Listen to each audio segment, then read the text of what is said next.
সুন্দরবনের সার্বিক নিরাপত্তা নিশ্চিত করতে বাংলাদেশ কোস্টগার্ড সর্বোচ্চ পেশাদারিত্ব, সতর্কতা ও কঠোর অবস্থানে থেকে দায়িত্ব পালন করে যাচ্ছে। বর্তমান সরকারের দিক নির্দেশনায় সুন্দরবন অঞ্চলে সক্রিয় সকল বনদস্যু বাহিনী নির্মূল এবং উপকূলীয় অঞ্চলে সাধারণ জেলে, বাওয়ালি ও বনজীবীদের নিরাপত্তা নিশ্চিতকরণের লক্ষ্যে বাংলাদেশ কোস্টগার্ডের নেতৃত্বে operation restore piece in Sundarban এবং অপারেশন ম্যানগ্রোভ শিল্ড নামে দুটি বিশেষ অভিযান পরিচালিত হচ্ছে।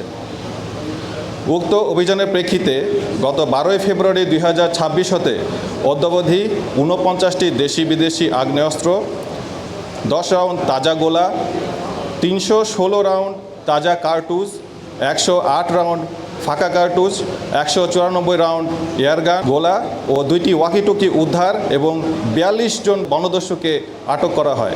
এ সময় বনদস্যুদের হাতে জিম্মি থাকা মোট 41 জনকে জীবিত উদ্ধার করে প্রয়োজনীয় চিকিৎসা সহায়তা প্রদান শেষে নিরাপদে তাদের পরিবারের নিকট হস্তান্তর করা হয়েছে। বসুন্ধরা ডায়াপেন্ট এখন আরও উন্নত। এই হট এয়ার থ্রো টপশিট দ্রুত শোষণ করে সোনামণিকে দেয় কোমল অনুভূতি। এছাড়াও সুন্দরবনের কুখ্যাত ডাকাত ছোট সুমন বাহিনী ও তার সহযোগী সহ মোট 60 জন অস্ত্র ও গোলাবারুদ সহ কোস্টগার্ডের নিকট আত্মসমর্পণ করে। বাংলাদেশ কোস্টগার্ডের ধারাবাহিক ও সফল অভিযানের ফলে সুন্দরবনে সক্রিয় বিভিন্ন দস্যু বাহিনী বর্তমানে ব্যাপকভাবে কোণঠাসা হয়ে পড়েছে।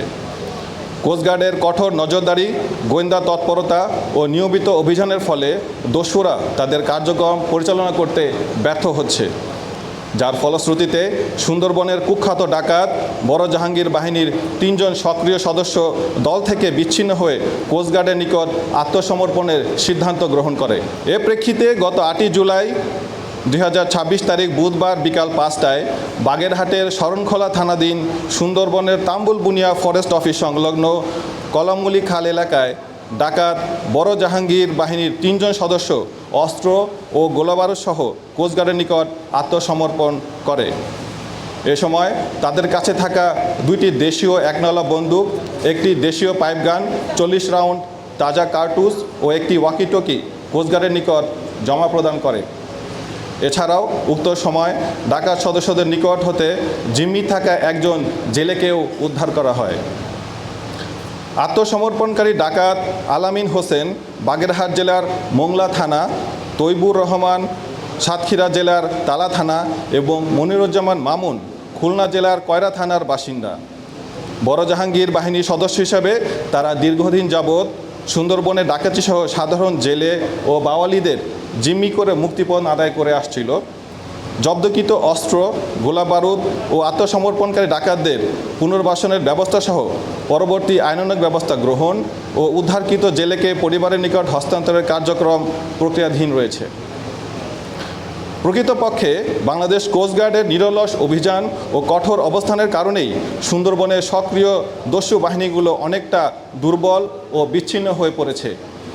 সুন্দরবনের সকল সক্রিয় ডাকাতকে দস্যুবৃত্তি পরিহার করে বাংলাদেশ কোস্টগার্ডের নিকট আত্মসমর্পণের মধ্যে দিয়ে স্বাভাবিক জীবনে ফিরে আসার জন্য আহ্বান জানাচ্ছি।